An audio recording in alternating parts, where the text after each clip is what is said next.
بسم اللہ الرحمن الرحیم۔ السلام علیکم۔ امید ہے آپ سب خیریت سے ہوں گے۔ آج میں آپ کے ساتھ اپنا بنایا ہوا گوشت کا سادہ سالن شیئر کر رہی ہوں۔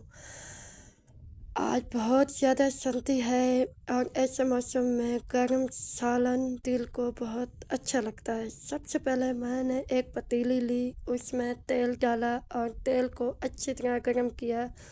جب تیل گرم ہو گیا تو میں نے پیاز اور ٹماٹر کو بڑے ٹکڑوں میں کاٹ کر پتیلی میں ڈال دیا اور ان کو اچھی طرح بھون لیا۔ جب پیاز اور ٹماٹر اچھی طرح بھن گئے تو میں نے ان کو نکال کر اس کے ساتھ میں نے سبز مرچ کا پیسٹ بنا لیا۔ اب میں نے وہی پیسٹ دوبارہ گرم تیل میں ڈال دیا اور تھوڑی دیر اس کی اچھی طرح بھنائی کی۔ اس کے بعد میں نے گوشت ڈال دیا اور گوشت کو مسالے کے ساتھ اچھی طرح بھونا۔ بھنائی کے دوران میں نے نمک، ہلدی، دھنیا پاؤڈر اور ہلکا سا گرم مسالہ ڈالا، سب کچھ اپنے ذائقے کے مطابق۔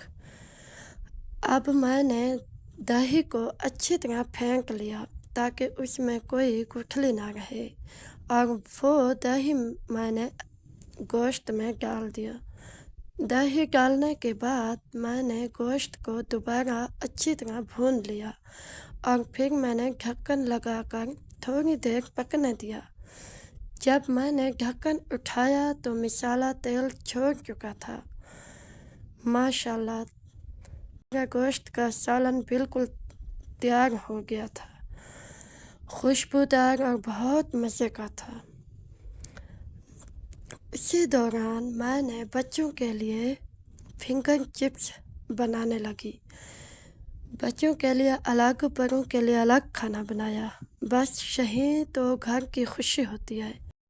پھر میں نے دسترخوان لگایا اور ہم سب نے مل کے کھانا کھایا۔ اگر آپ کو میری یہ ویڈیو اچھی لگی ہے تو پلیز ویڈیو کو لائک کریں اور میرے چینل کو سبسکرائب کرنا مت بھولیے گا۔ آپ سب کا بہت بہت شکریہ۔ اللہ پاک آپ سب کو خوش رکھے۔ اللہ پاک کا ڈھیر شکر ہے۔ الحمدللہ الحمدللہ۔ اللہ حافظ۔